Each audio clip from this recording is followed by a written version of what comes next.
Hello, everybody. Welcome to number 7 of our Friday lecture series this year for the Department of Art and Art History. My name is Eric Watercutty. I'm joined here by our own Dr. Frakes from Art History and Dr. Maggie Williams, who's virtually in Glendalough and actually in New York. So, Jim, I'm passing it over to you for intros. Thanks very much. Very exciting to be here today. Just by way of introduction, Dr. Williams was meant to come in March to deliver a talk directly to us here, and that was all, of course, ruined when the pandemic hit. And so we're really, really happy that this worked out to get an interaction with her really interesting and important topic. She's coming to us from William Patterson University, a PhD and full professor in art history, and with a specialization in medieval and particularly medieval Ireland. She is the author of a book called Icons of Irishness from the Middle Ages to the Modern World. And the talk today relates to a recent publication, Celtic Crosses and the Myth of Whiteness, which appeared in a book called Whose Middle Ages? Teachable Moments from an Ill-Used Past. In addition to all of this, she's been a union organizer and involved in the labor movement for decades, and is also, if you're interested in knowing more about her activist work in art history, is a member of a group called Material Collective, which is open to all. And I keep in touch with it on Facebook, but you can get in touch with her about that if you want to know more. I just want to say before I turn it over to her, how art history is often thought of, or any historical study is often thought of as unattached to the modern moment, to the contemporary moment. And that is just very far from the truth. When we work, we are always working in the frameworks of our contemporary time. And what I love about today's talk and Maggie's work in general is that it makes those connections very clear. So please, with me, welcome Dr. Maggie Williams. The first thing I wanted to do was thank Dr. Frakes and the department for carrying on through the pandemic and hosting me and all of that. I've been teaching on Zoom this semester, but this is the first time I'm doing a sort of scholarly professional presentation, so I hope it's enjoyable. So as you can see, I have 2 affiliations listed on the slide. That was what Dr. Frakes was just mentioning. So I work with a group called, and I think I tweaked my title a little bit, so I apologize for that. I went back to the title of the essay that was mentioned, which I will talk more about as we go. So I have my teaching job that, pays the bills at William Patterson in New Jersey. And then I'm also involved with a professional organization called the Material Collective. And that's the information there. So if you're interested in following us, the website is a blog. And we don't tweet that much, but we do have Facebook. And the thing I wanted to mention also is that we've recently revived a digital journal called Different Visions, which you can see the logo, the newly designed logo there at the bottom of the screen. And I think that publication is going to have some really nice new work in not just medieval art history, although primarily, but we're looking for all kinds of takes on the medieval past. And we're also thinking about trying to increase diversity and inclusion in terms of editors as well. So if anyone has any work that they're working on or interest in helping out or getting involved, please look for different visions online too. So before I start in earnest, I just want to give a little content warning. My talk does involve white supremacist symbols and at least one racist quotation. There are no graphic images of violence and no use of ethnic slurs, but some of those symbols and the implications themselves can be disturbing. So I just want you to be aware of that at the outset. Okay. So when Dr. Frakes asked me to share something for you to read in advance, I chose, I chose this essay that is actually a little bit old. Oh, sorry. The funny thing is that I have these same kinds of issues with in-person tech. So I would be doing the same thing. If we were standing in a room, I would be complaining about the PowerPoint. So you're getting the full experience regardless. Okay. So the title of the piece that I asked you to read is up there at the top: Celtic Tattoos, Ancient, Medieval, and Postmodern. When I wrote that piece, I was just coming back into academia after several years working as a union organizer and a political activist, and then as an elementary school teacher. So I'm just showing a few photos of that kind of thing, images of that kind of thing on the screen. So before those years in the so-called real world, I had done a PhD in art history, specializing in medieval Europe, and I'd written my dissertation about Irish crosses that look like this. So from approximately the 7th to the 12th century, hundreds of these ringed Latin crosses made of stone were erected across Ireland.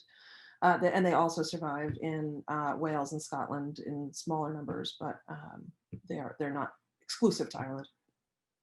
The surviving monuments measure anywhere from about 7 to 20 feet in height. They're carved from a variety of materials like sandstone and granite, and most of them are decorated with shallow reliefs. Some have elaborate narrative programs, mostly scenes from the Bible, and others are covered in intricate interlaced designs.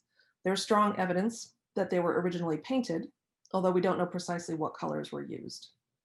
Archaeologists have discovered that some crosses were associated with burial grounds, but the form does not become commonly used as an individual grave marker until as late as the 18th century. We have very little written evidence about the crosses' meanings in their original settings. There is a very brief mention in the historical annals that described them as high crosses, and several of the crosses have inscriptions that help us to date them. And as Dr. Frakes mentioned, my book it was called Icons of Irishness from the Middle Ages to the Modern World on the left. It's 2012. And so most of the art historians who've studied them, these crosses, have focused on interpreting the relief sculptures or on trying to figure out the dates of the monuments based on the style of the carvings. And that's still more or less true, although nowadays there's a bit more contextual understanding happening. There was a recent piece actually in the Art Bulletin that was excellent. So my approach began with the idea that the ringed cross, the idea of the ringed cross as a cultural symbol. And I chose to consider how that imagery has been understood in both medieval and modern contexts.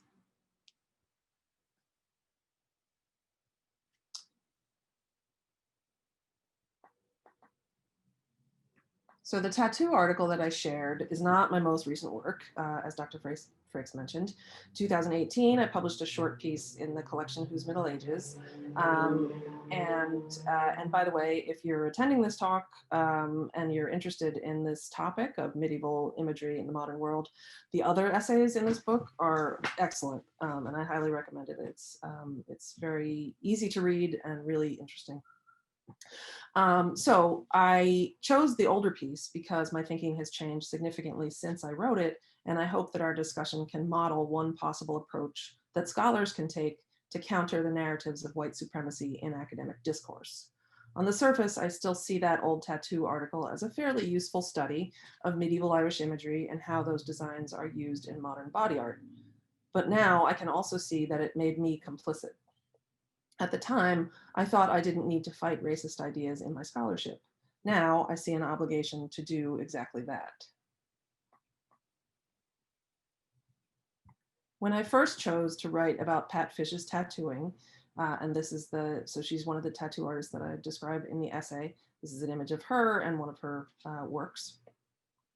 My goal for that essay, I was interested in elevating body art as a legitimate subject for scholarly discourse. And I was attempting to highlight the ways in which such tattoos create an imagined cultural link to the distant past. My own cultural blind spots and my position of racial innocence allowed me to overlook the underlying racist attitudes that I now see clearly. Sadly, it was extremely easy to find a 2007 interview with Fish in which she said the following: "In our society now, if you put the words brown pride as a tattoo, you are considered noble. If you put white pride, you are a racist." So with my designs, I give the people descended from Northern Europeans a way to connect their pride with a wonderful art form in a way that is as permanent as their own blood link. At a minimum, this statement makes clear that Pat Fish sympathizes with the notion of white supremacy, although I do not know whether she has any actual ties to violent groups or is actively a white supremacist in that sense, but she certainly is not fighting against that idea. So the core problem here is the way that she equates Northern European ethnicity with pale skin tone. It was a 2016 blog post written by a brave young scholar of color that inspired me to think differently about my own scholarship, my teaching, and my personal interactions in academic spaces. In December of that year, Dr. Sierra Lamoto wrote a compelling piece entitled Whiteness and the Ethics of Medieval Studies. She described attending an academic conference where she witnessed the normalization of white supremacy in academia. I was saddened, but unfortunately not surprised, to learn that her encounter occurred in a panel involving a tattoo artist who works with so-called Celtic imagery. And I'm going to quote her post at length to sort of work through the argument. So, as she wrote, one panel, whose aim was to highlight medieval and modern connections by way of material culture, included a presentation by a tattoo artist who translates Celtic iconography from medieval manuscripts such as the Book of Kells into body art. As the panelists moved through their talks, however, a subtext of white nationalism became increasingly clear to me.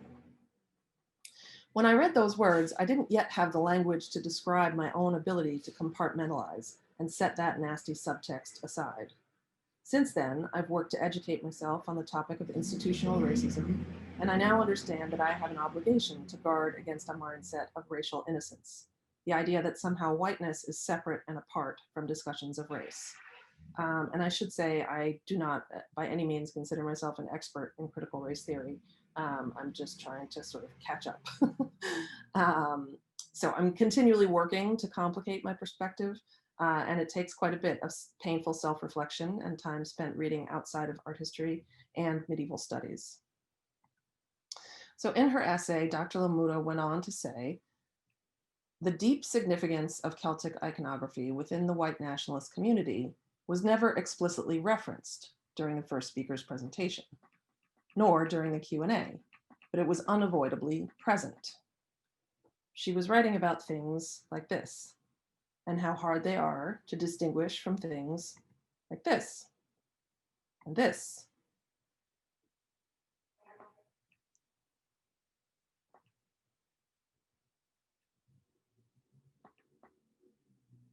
Lamuto's perspective on the unavoidable presence of white nationalism in these images made it plain to me that one crucial and easy change for visual culture scholars to make is simply to acknowledge the problem. I was always vaguely aware of the role that so-called Celtic imagery plays in racist communities, but I had never spoken publicly or written about it. This slide shows a variety of flags belonging to European white nationalist groups, illustrating that this version of the Celtic Cross directly invokes racist ideas, even when it has no direct connection to Irish ethnicity per se. Unfortunately, we also see the same symbol used in white nationalist circles in Ireland. Before reading Dr. Lamuto's essay, I naively thought that publicly and openly discussing these things would only give the white nationalists undue attention. I now see that it's far more important, particularly for folks who identify as white and occupy spaces of power, to speak up and counter those racist narratives. Dr. Lamuto's words inspired me to think differently about visual expressions of Irish ethnicity and how they relate to the construction of whiteness. As she puts it, it is one thing for an Irish person to celebrate their ethnic heritage with a Celtic tattoo, and quite another for a white person to use Celtic iconography to symbolize their racial whiteness despite their actual heritage. I would add even in addition to their heritage. There is no equation to be made between whiteness and ethnic heritage. Whiteness is a racial category of privileged dominance. It is a power structure upheld by the oppression and marginalization of non-whiteness. It was with this idea in mind, sorry, I just clicked something and lost everything. Oh no. Okay. We still see the slide with Lamuto. I know. It's the words that I lost. The words. Oh, I was doing so well. I can find it. All right. Okay. I'll just have to do it like that. Okay. So it doesn't look pretty, but there's the slide. Okay, so it was with this idea in mind that I developed my own essay on the so-called Celtic Cross.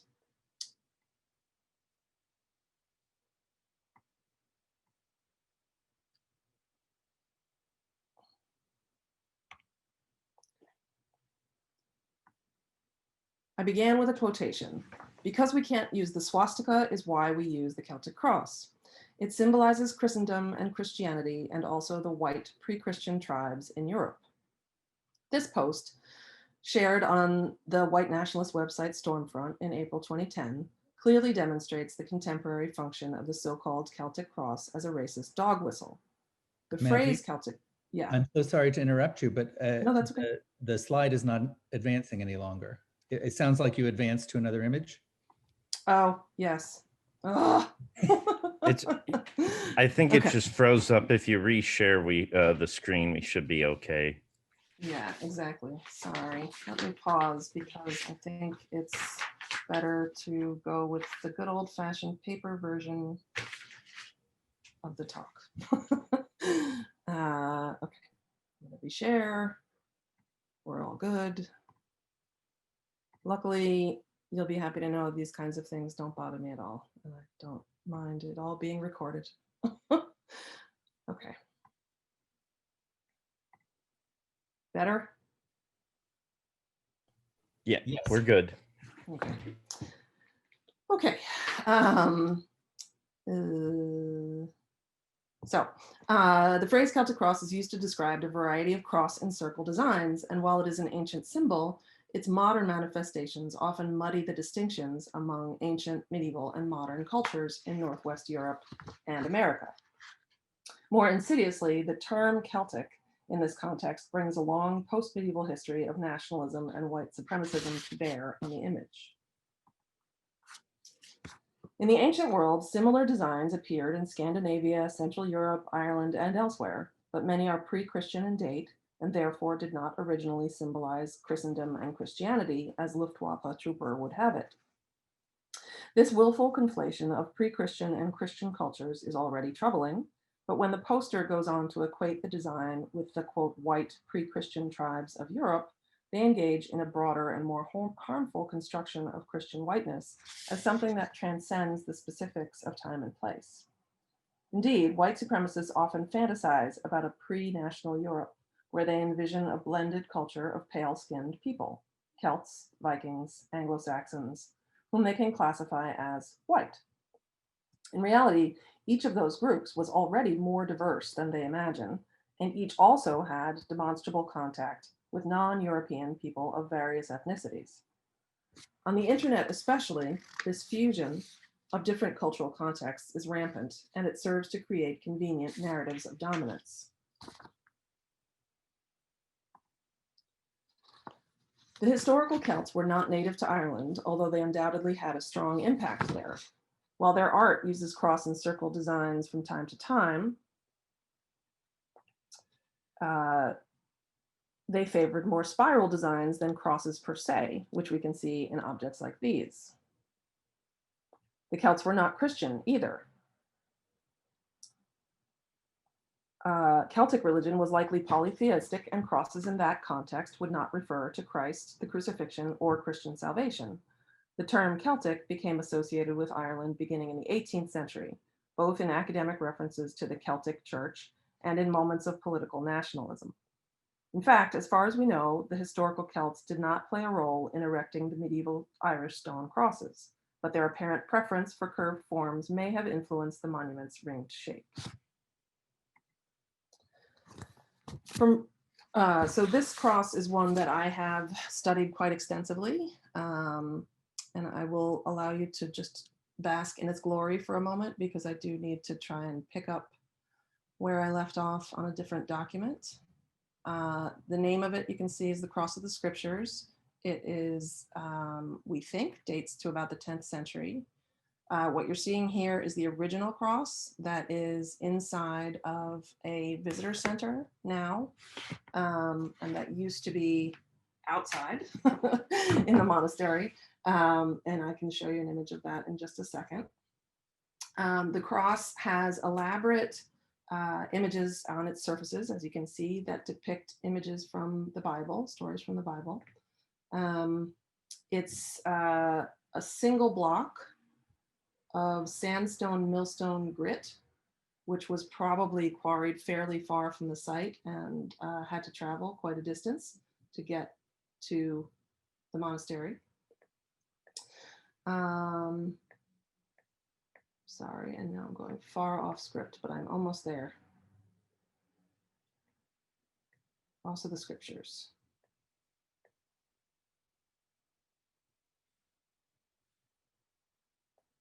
Okay.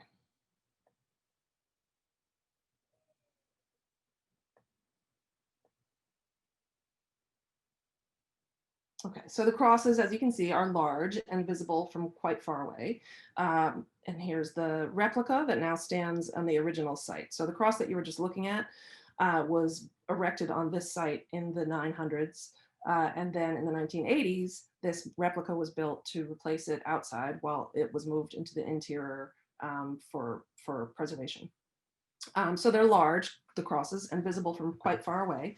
More specifically, this one, the Cross of the Scriptures, may have been intended to demarcate the holiest part of the site, as archaeological excavations have revealed several elite burials near the cross.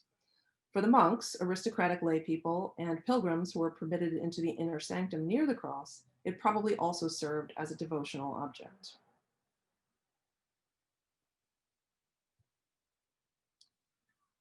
The inscriptions and some of the politically important scenes are located near the base of the cross, close to an adult's field of vision when kneeling before the sculpture.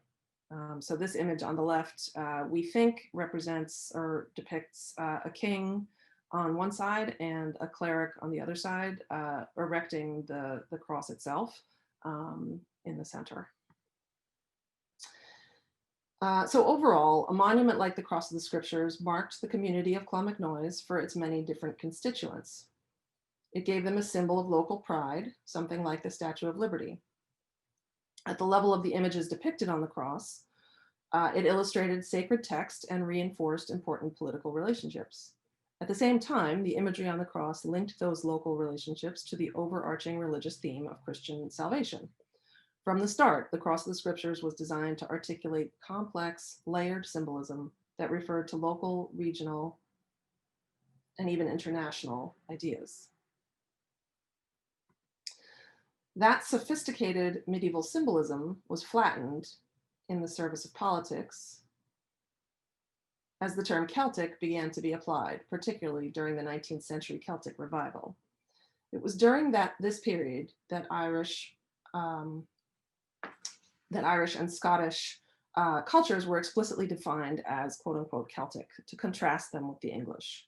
In both literature and the visual arts, the Celtic Revival operated in an atmosphere of cultural nostalgia that often directly invoked political nationalism, as Ireland attempted to extricate itself from British rule.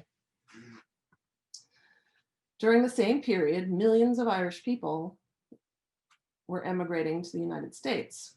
As the late Noel Ignaty demonstrated in How the Irish Became White, 19th century America was the site of significant tension between Irish and African Americans specifically.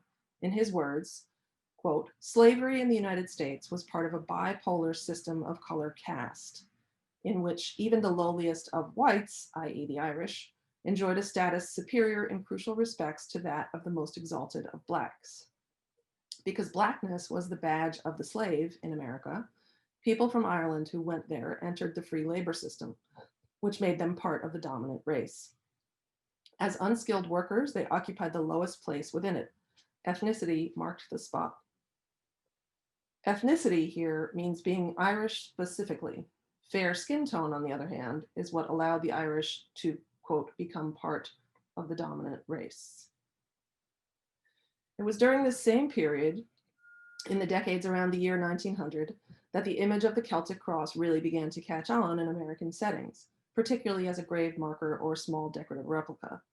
The World's Fairs in Chicago, 1893, and St. Louis, 1904, included Irish pavilions with full-scale plaster casts of high crosses on view, as well as smaller souvenirs available for purchase. Americans could even buy a Celtic cross tombstone from the 1910 Sears catalog. For better or for worse, this kind of visibility allowed the symbol of the Celtic cross to become firmly associated with an Irish-American identity, which was too often equated with a generalized notion of whiteness. When Whose Middle Ages came out, Dr. Lamuto tweeted an important critique of the volume.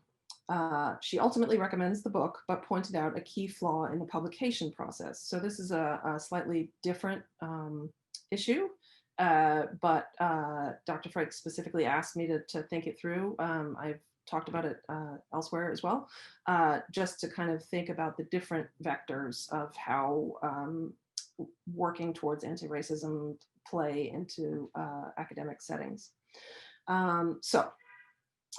The editorial team at Fordham highlighted her critique as part of the launch for the book, and the slide is borrowed from Andrew Albin, who is one of the editors and helped set up that event. So what Dr. Lamuto said that is relevant here is on the right at the bottom. She says, the whiteness of the volume isn't just about who's in it. It's also about the process by which it was produced. If we can't also talk about how this volume is itself implicated in the whiteness of the field, meaning medieval studies, in power dynamics structured by white supremacy, then we would be missing the point of why it came to exist in the first place.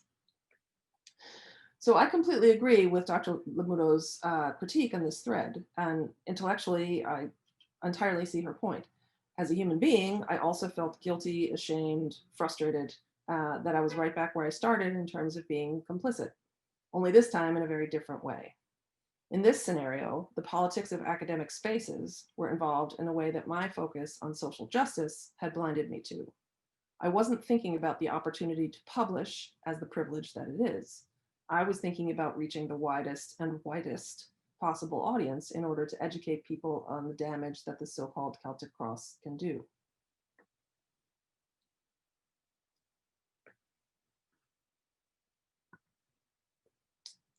The most troubling aspect of the critique for me was directly personal because my own essay was referenced in Dr. Lamuto's thread, which is there in the middle tweet on the left. One essay is written by a scholar who published a whole book. That's me.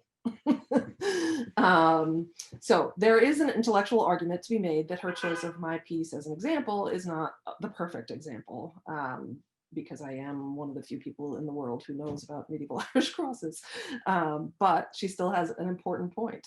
And I actively chose not to engage with the thread on that level. Instead, I wrote a short blog post that you see there on the right about my struggles with this critique. And the reason I chose not to engage is because, as I learned from online discussions with colleagues of color, as well as from reading about what allyship entails, intervening in that thread to conduct an academic argument would have derailed the discussion. It would have put the focus back onto me as a white woman, and it would have shifted the conversation away from racist power structures in academic publishing. I agreed with Dr. Lamuto's broader aim, so I chose to sacrifice my own feelings and to a degree, public perceptions of my work. I won't pretend that that was emotionally easy, but I knew that it was the right choice to make.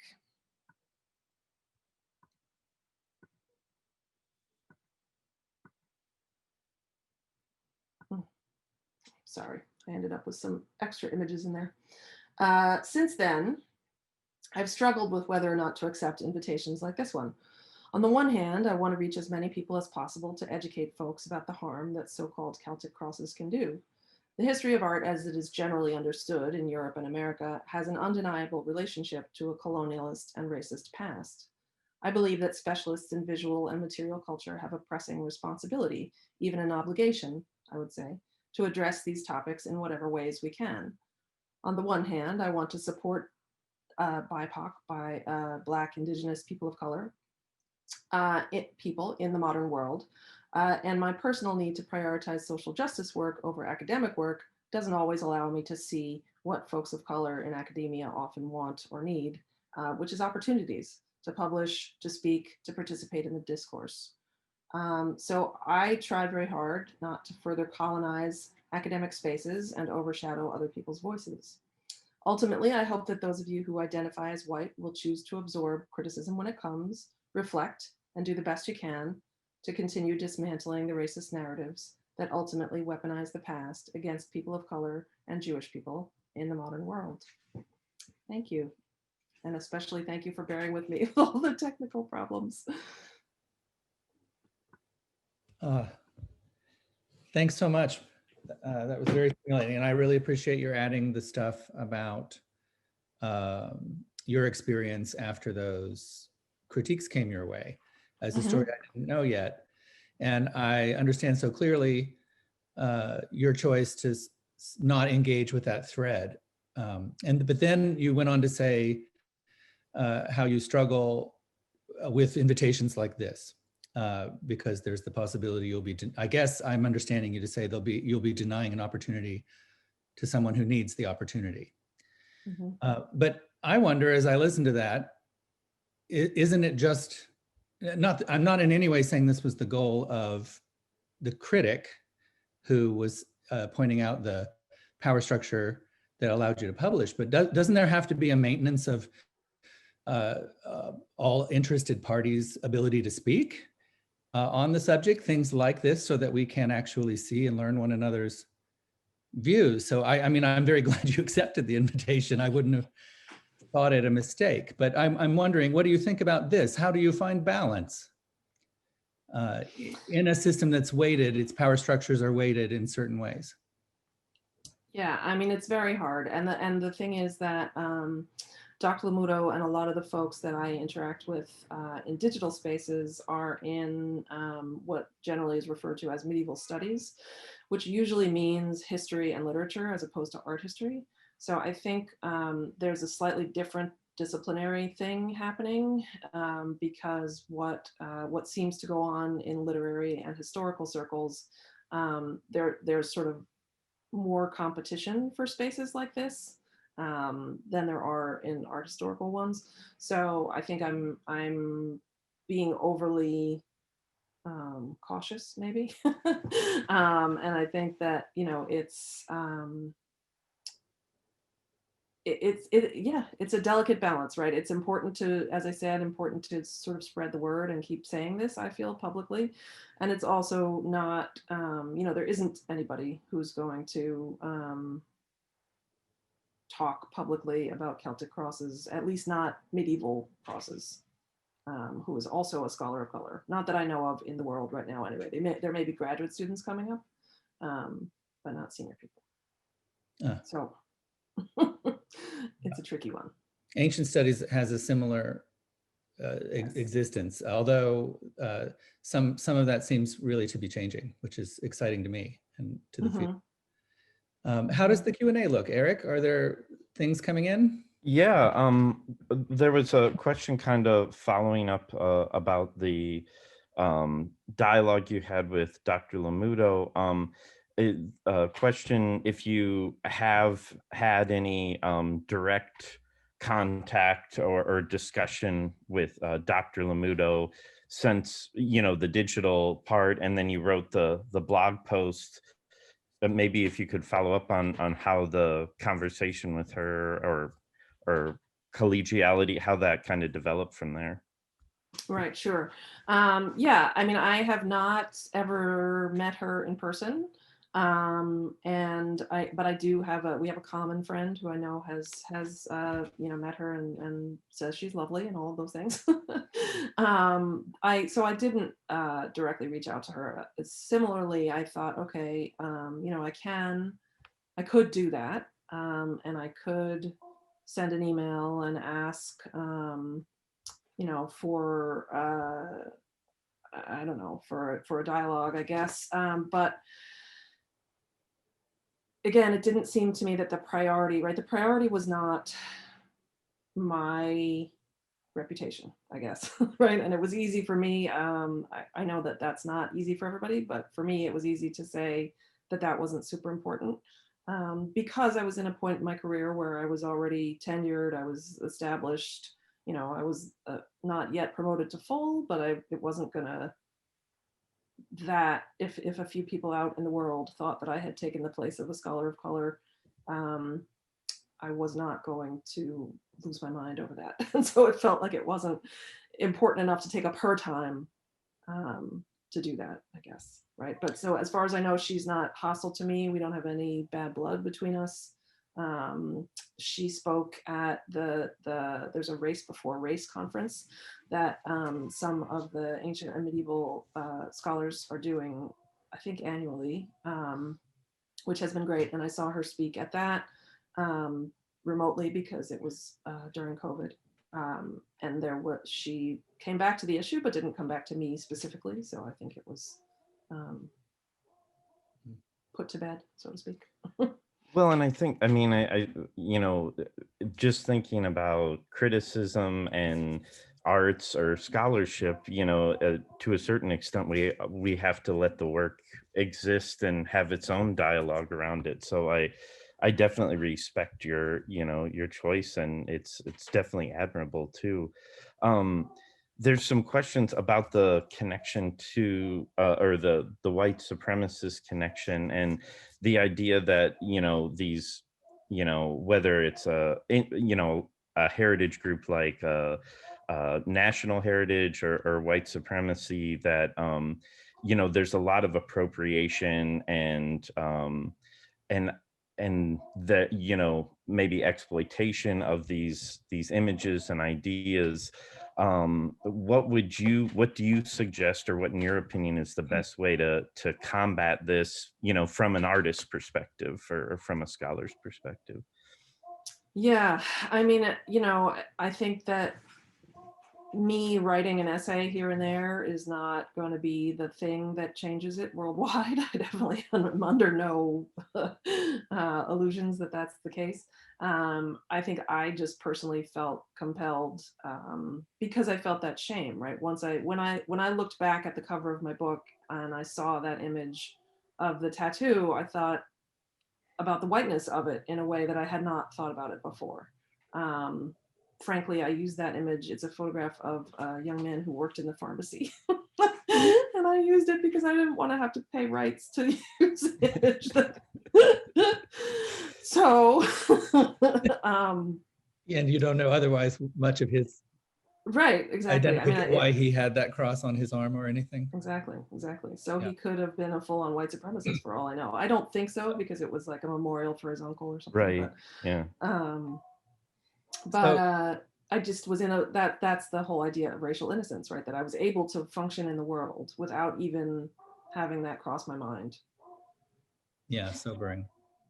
So a lot of the students who read your article in advance wrote preparatory questions, puzzling around the issue of the multivalence of that symbol now.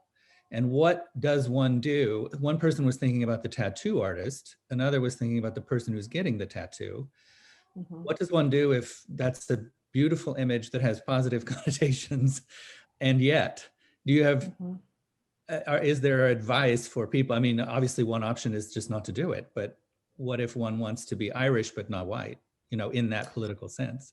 Yeah, exactly. I think it's tricky. I mean, I think and in the book, I did talk about this to a large extent, that there seems to be a difference between the cross and other Celtic designs, right? So if you wanted to use an interlace design, that doesn't necessarily have any connection to the white supremacist groups. And it is true that their version of the quote unquote Celtic cross is, short arms, circle that goes all the way around, doesn't have the tall shaft of a Latin cross. But that's such a subtle difference. I don't know that it would, make much of a difference.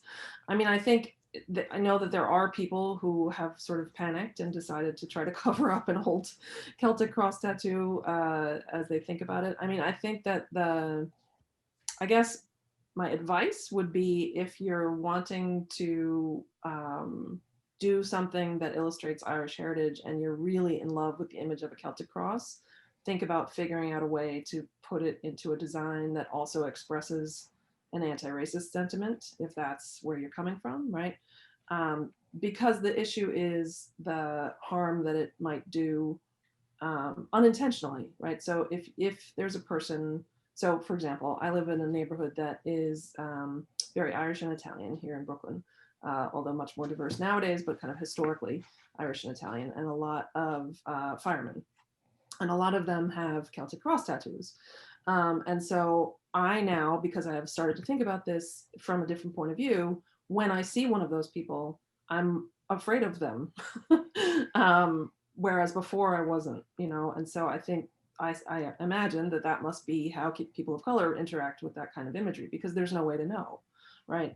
There was another blog post written by, I believe he's a literary scholar, which refers to these images as Schrodinger's medievalism.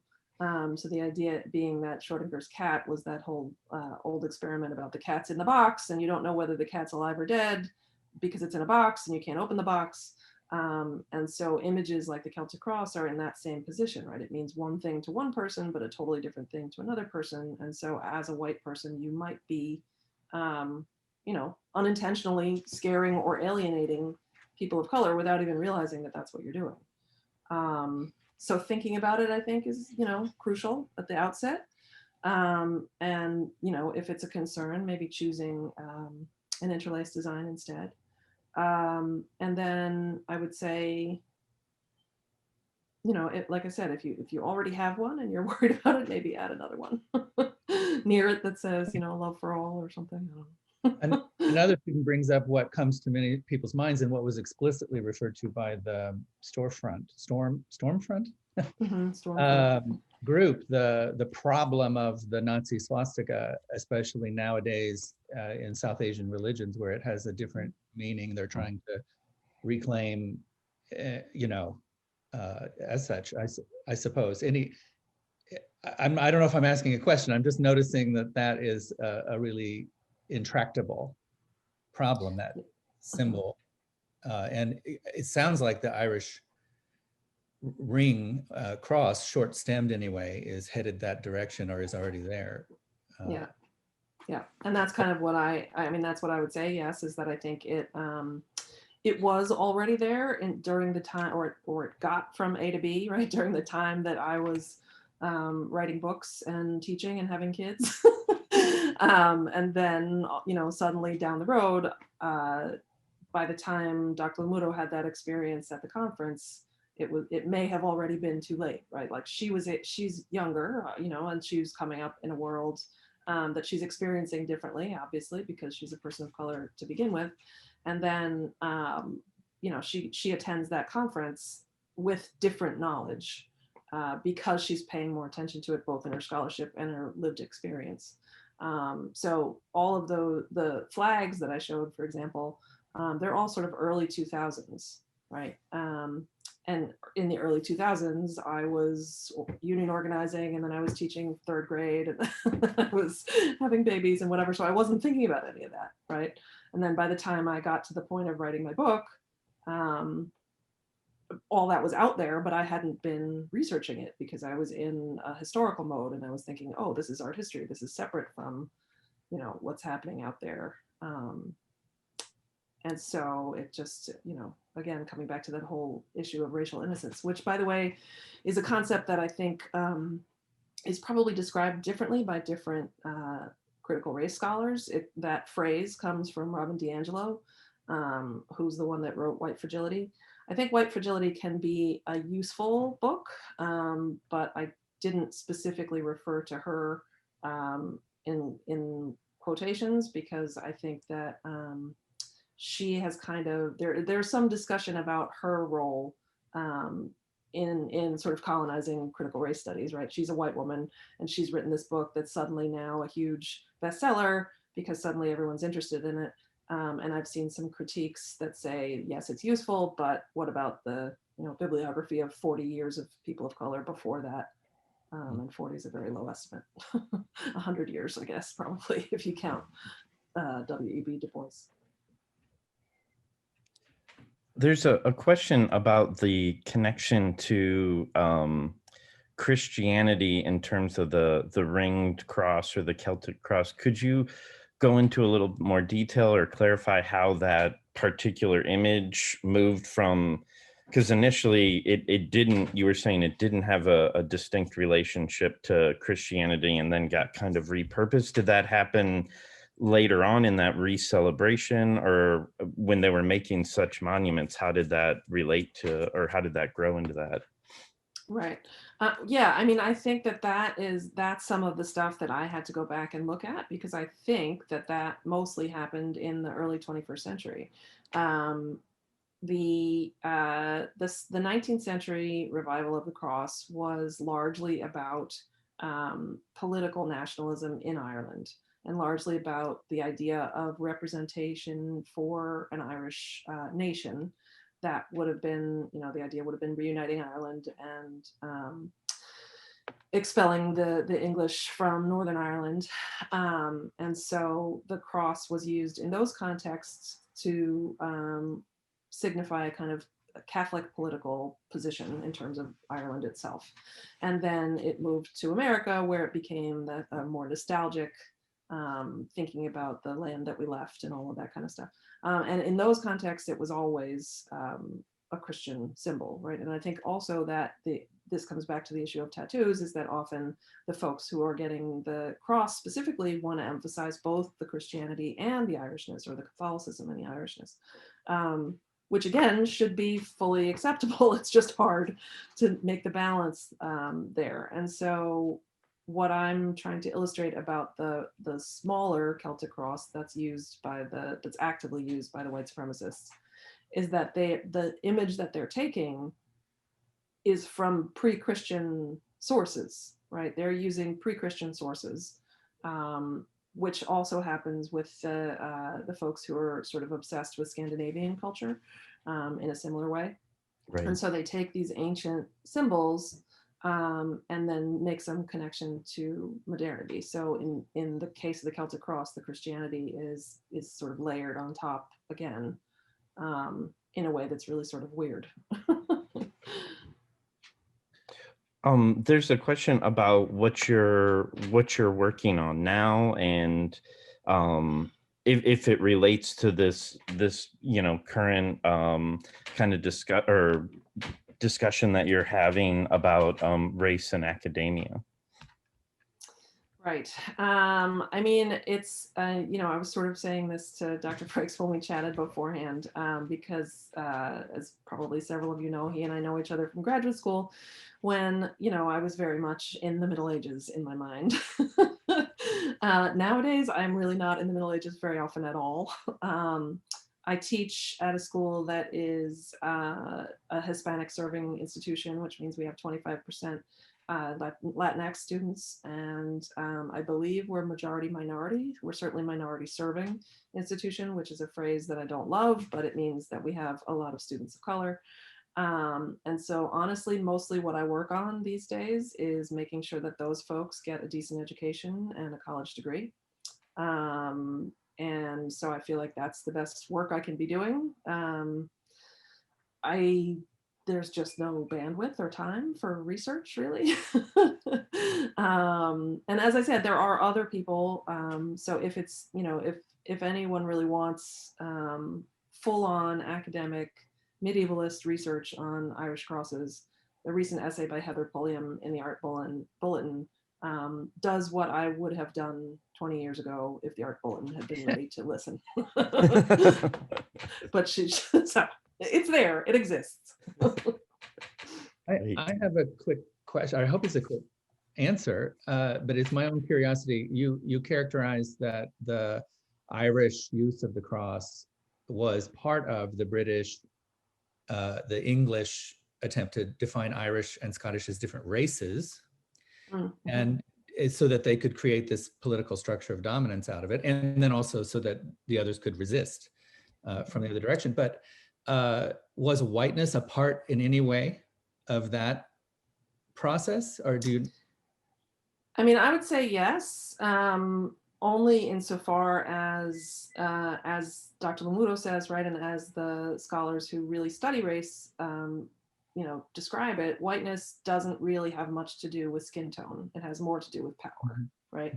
And so in that context, even though you're talking about two different groups of people who are mostly pale skinned, the whole idea of establishing a race, right, of kind of constructing a group of people as a race, is automatically a power structure, and so is therefore, so the word whiteness maybe wouldn't be used that often in that context, but I think you could make an argument that yes, it's the same dominant. And the British Empire wasn't just dealing with pale-skinned people in Ireland; they were dealing with peoples everywhere, Yes. right? Right, exactly, and that's the thing too, right? Is that so there's a fabulous book, if you want to go all the way back, by Geraldine Heng, Heng, called a relatively recent book called "The Invention of Race in the Middle Ages," and she really deals well with that idea of how dominant cultures sort of learned to racialize other cultures and construct that culture of dominance, right? So I think the British Empire is a great example of, the British were learning how to do that in India and then using it in Ireland. Yeah. There's a question about other scholars in your field.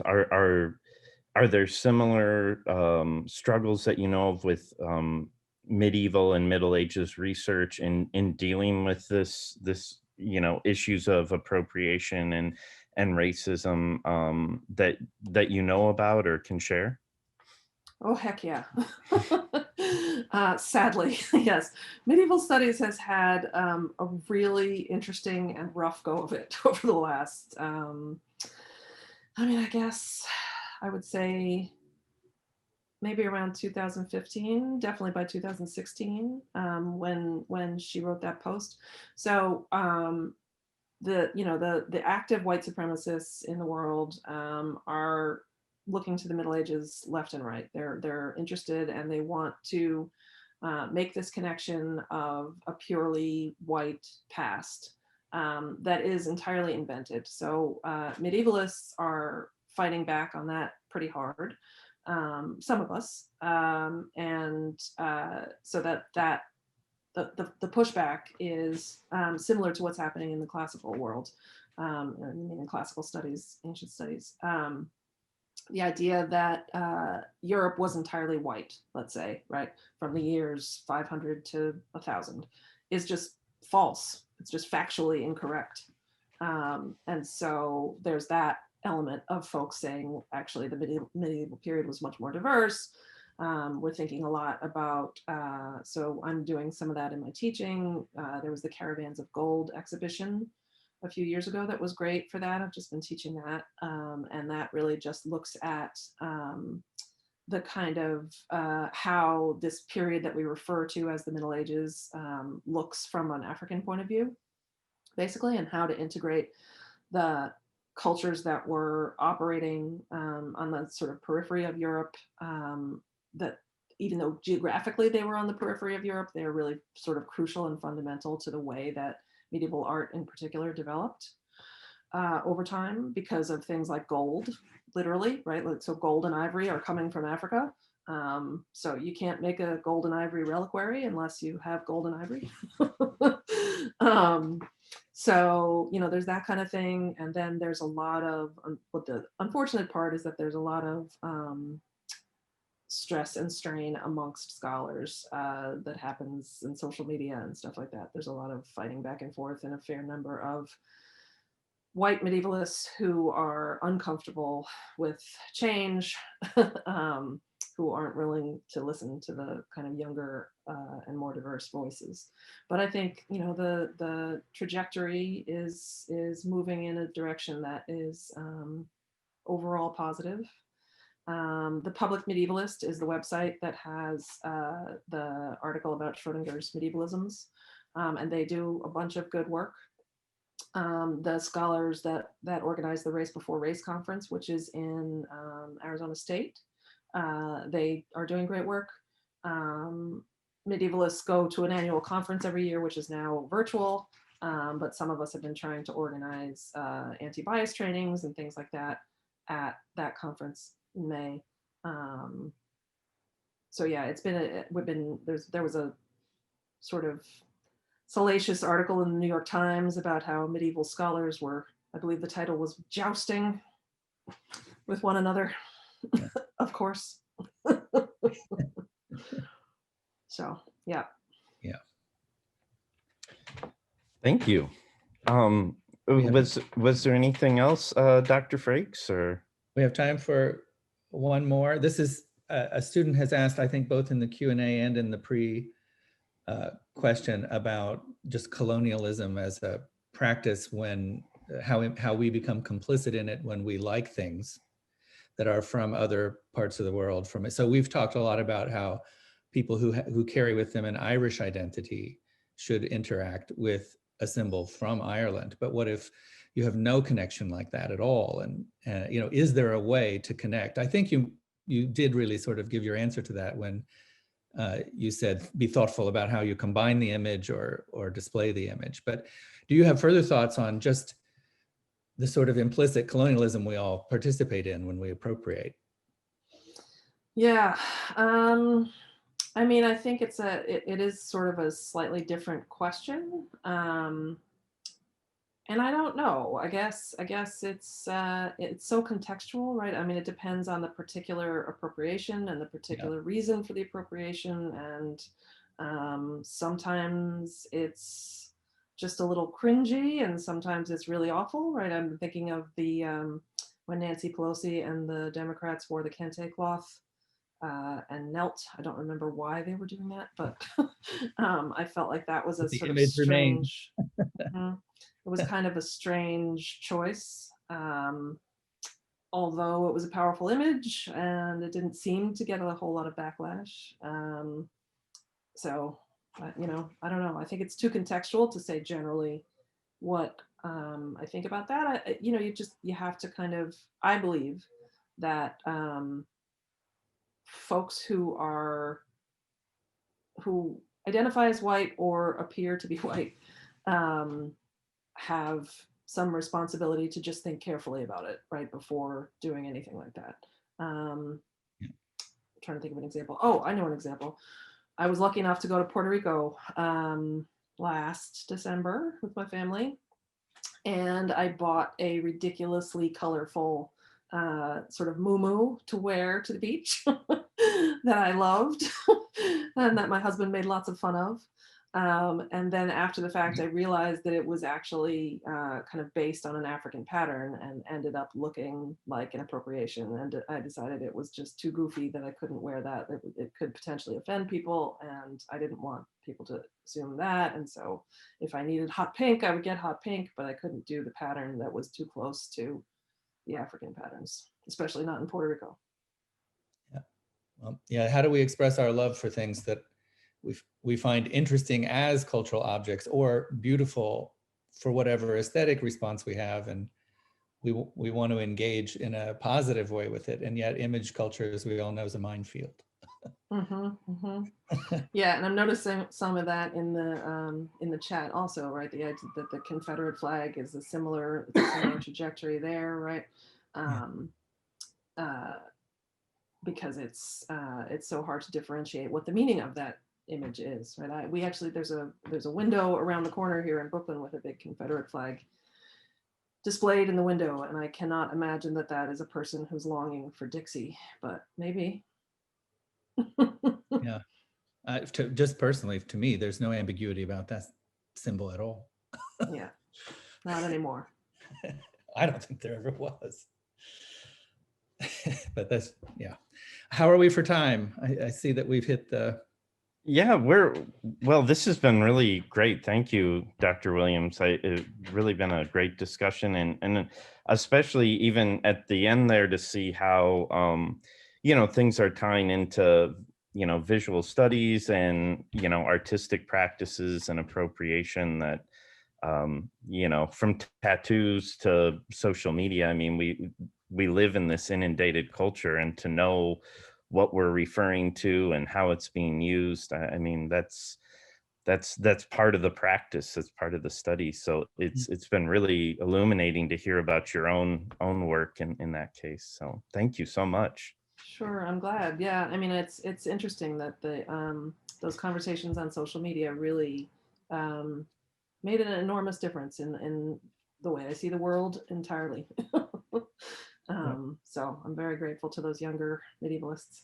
My sincere thanks. It was great having you and hearing about this work. And I really do appreciate how you interlaced it with your own experience as a scholar and just as a person, you know, with an emotional self in this world.